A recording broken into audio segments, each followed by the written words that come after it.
Tu as probablement déjà croisé cette douleur. La tienne peut-être, celle d'un ami. Cette prière qui semble tomber dans le vide, cette impression d'être un cœur en plastique dans un monde de chair. Tu pries, tu crois, tu sais même, intellectuellement, que l'amour de Dieu est là, infaillible, sans condition. Pourtant, à l'intérieur, c'est le silence radio, un vide qui ne répond pas. Comme si ton âme était recouverte d'un téflon émotionnel et que la plus grande des grâces, l'amour même, glissait sans pouvoir accrocher. On se demande alors, pourquoi? Si son amour est si puissant, si guérisseur, pourquoi mon cœur, à moi, reste-t-il sourd, froid, incapable de s'attacher? C'est une question qui brûle et qui vient souvent avec une cargaison de culpabilité. Je dois manquer de foi. Je ne suis pas assez ouvert. Il y a un péché en moi. Stop, arrêtons net, parce que la première clé, c'est de comprendre que ce mur n'est pas une malédiction. Ce n'est pas non plus un échec spirituel. C'est souvent tout simplement une stratégie de survie. Ton cœur, ton merveilleux et fragile cœur, a été conçu pour s'attacher. C'est sa fonction première. Mais quand l'attachement, dans ta chair, sur cette terre, a été synonyme de danger, d'abandon, de trahison ou de douleur insoutenable, ton système interne a fait son job. Il a activé le protocole d'urgence. Il a posé des blindages. Il a dit « plus jamais ». On ne risque plus rien. Même l'amour sûr est suspect, car la connexion, le canal de l'attachement lui-même, a été piraté par la souffrance. Tu ne refuses pas l'amour de Dieu. Tu te défends du mécanisme même qui permet de le recevoir, l'abandon, la vulnérabilité, la confiance totale. Imagine un homme qui a soif, terriblement soif, au milieu du désert. On lui tend une gourde d'eau cristalline. Il la sait pure, il la sait salvatrice. Mais ses mains sont enfermées dans des gants de boxe épais, rigides. Il ne peut pas saisir la gourde. Il ne peut même pas sentir sa fraîcheur sur sa peau. Le problème n'est pas l'eau. Le problème est la barrière entre l'eau et sa soif. Pour beaucoup, la relation avec les figures d'attachement terrestres, parents, proches, a été tellement blessée, tellement inconsistante ou effrayante, que le cerveau a étendu cette méfiance à toute forme d'attachement, y compris le divin. Comment s'abandonner dans les bras d'un père si le mot « père » évoque la peur ou l'absence? Comment se laisser aimer par une présence constante si ta programmation intérieure te dit que toute présence finit par disparaître, ou pire, par faire mal? Le cœur se met en stase. Il ne refuse pas Dieu. Il se protège du risque humain qu'il associe, malgré lui, à l'amour. Alors, on fait quoi? On reste coincé là? Non. La bonne nouvelle, la véritable espérance dans cette histoire, c'est que Dieu n'est pas un bourreau qui exige un sentiment. Il est un médecin qui soigne la capacité à sentir. Il ne frappe pas à la porte de ton blindage avec colère. Il s'assoit à côté de toi, dans le fortin que tu t'es construit, et il dit « Je vois ta peur. Elle est légitime. On va déminer ce terrain ensemble, à ton rythme. » La guérison passe par un chemin paradoxal. Arrêtez de forcer le sentiment d'attachement. Cessez de vous observer en vous lamentant. Est-ce que je le sens aujourd'hui? Commencez par faire confiance à sa fidélité, pas à vos émotions. L'attachement n'est pas d'abord une émotion. C'est un choix de se laisser tenir, même quand on ne sent pas les bras. Pense à Pierre marchant sur les eaux. Tant qu'il regardait Jésus, il avançait. Quand il a regardé la tempête, il a coulé. Ton cœur, c'est pareil. Ne fixe pas la tempête de ton vide intérieur, de ton incapacité à ressentir. Fixe-toi sur lui, sur sa parole qui déclare « Je ne te laisserai pas.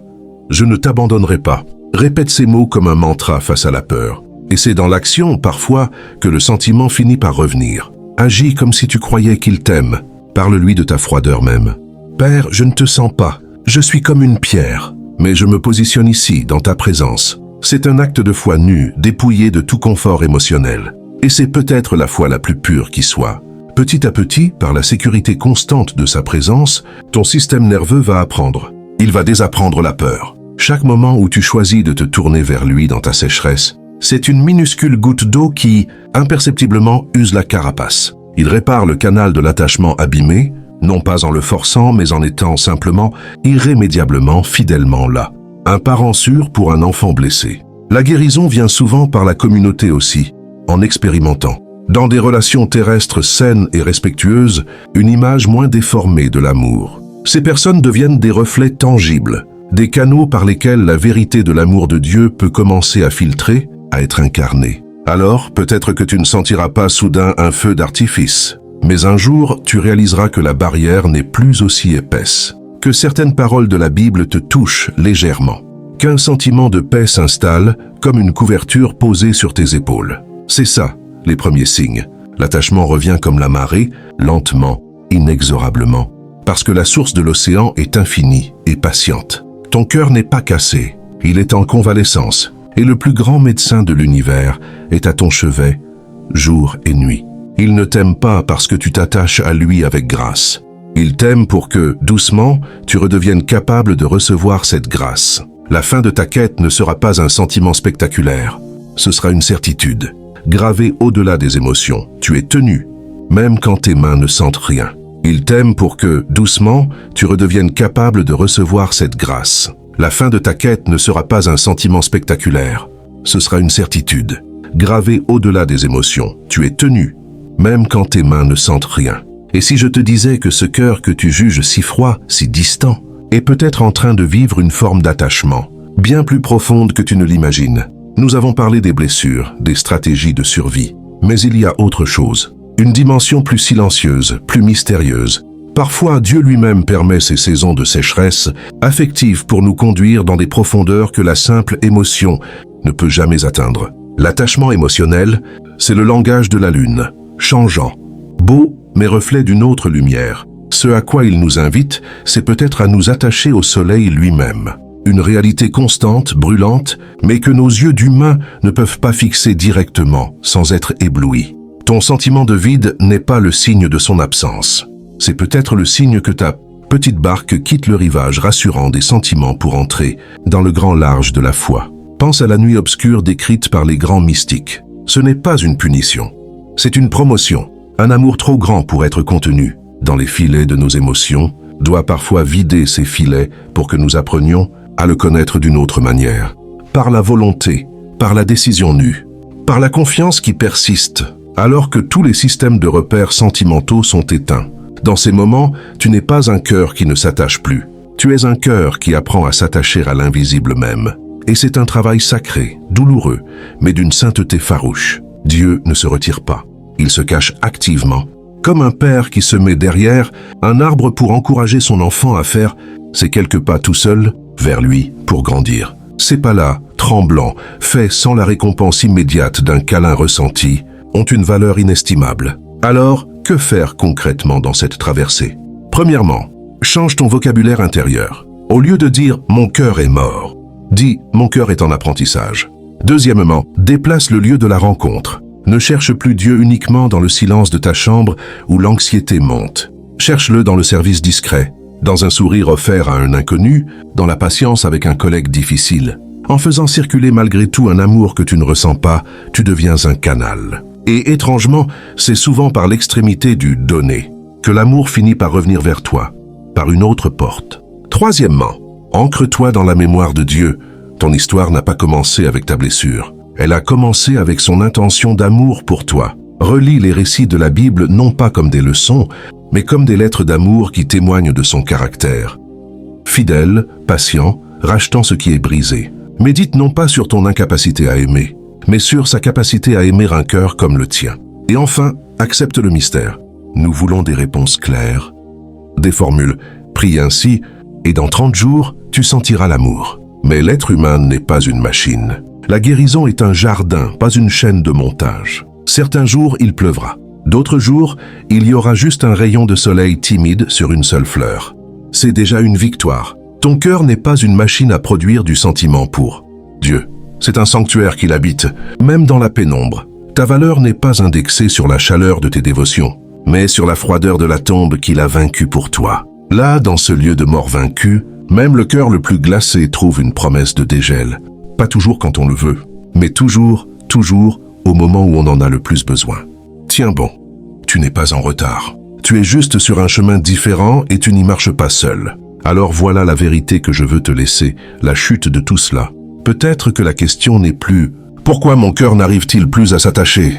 mais « À quoi est-ce que je suis réellement attaché ?» Es-tu attaché à l'expérience de Dieu ou à Dieu lui-même, à la chaleur du feu de camp ou à la personne qui l'a allumé et qui promet de ne jamais s'éloigner, même quand les braises s'éteignent et que la nuit devient froide? Le plus grand attachement n'est pas un sentiment qui embrase. C'est une corde qui tient dans la tempête. Une corde que tu as, à ton insu, noué autour de toi et autour de lui à chaque oui, murmuré dans le doute à chaque je continue, soufflé dans la sécheresse. Cette corde, c'est la foi, et elle est déjà là. Regarde, même dans ta froideur, tu es ici, à chercher, à espérer. C'est la preuve que l'attachement, le vrai, est déjà à l'œuvre. Silencieux, invincible. Tu n'es pas en dehors de son amour. Tu es en train d'en explorer les fondations, là où il n'y a plus de lumière, mais seulement la roche solide. Et cette roche, c'est lui, et elle ne bougera jamais. Et si c'était cela, la dernière couche à comprendre, si tout ce chemin, cette recherche douloureuse, cette sensation de manque, n'était pas l'échec de ta relation avec lui, mais son point le plus crucial, l'endroit même où tout se joue, car l'amour n'est pas fait que de lumière et de chaleur. Il est aussi fait de fidélité dans l'obscurité. Ton cœur qui semble incapable de s'attacher, et peut-être sans le savoir, en train de s'enraciner dans quelque chose de bien plus profond que l'émotion. Dans la volonté immuable de Dieu, tu es comme un arbre en hiver. Les feuilles, les sentiments joyeux, la chaleur palpable de la présence sont tombés. Tout semble mort, sec, exposé. Mais sous la terre, hors de ta vue, les racines poussent avec une détermination farouche. Elles cherchent l'eau vive, elles s'accrochent à la roche. L'hiver est la saison de la croissance la plus essentielle, la plus profonde. Ton hiver intérieur n'est pas une malédiction. C'est une saison sacrée de descente aux racines. Dieu, dans son amour terriblement sage, permet parfois que le pont des sentiments s'écroule pour que nous apprenions à marcher sur l'eau de la promesse pure, sans filet sensoriel. Et là, dans cette vulnérabilité totale, se joue un acte de confiance d'une pureté radicale. Même si je ne te sens pas, même si mon cœur est de pierre, je choisis de croire que tu es bon, je choisis de croire que tu m'aimes. Cet acte-là, ce oui, donné dans le vide, est un diamant dans la main de Dieu. Il est plus précieux à ses yeux que 1000 extases faciles, car il est le reflet de sa propre fidélité. Une fidélité qui, elle aussi, persévère indépendamment des circonstances. Tu ne l'aimes peut-être pas avec la chaleur dont tu rêves, mais tu lui fais confiance avec la ténacité d'un naufragé s'accrochant à un rocher. Et ça, c'est un amour d'une puissance folle. Alors, ne prie plus seulement pour retrouver le sentiment. Prie pour être transformé. Prie, Père, apprends-moi à t'aimer comme tu m'aimes, pas avec mes forces, mais avec les tiennes. Donne-lui ta froideur comme on donne une glaise sèche au potier. Voilà ce dont je dispose. Fais-en ce que tu veux. Libère-toi de la tyrannie de devoir ressentir pour valider ta foi. Ta foi est validée par son sacrifice, point final. Le reste est grâce. Et cette grâce opère parfois dans le secret le plus total. Un jour, tu te retourneras et tu verras que le désert que tu traversais était en réalité un jardin en gestation.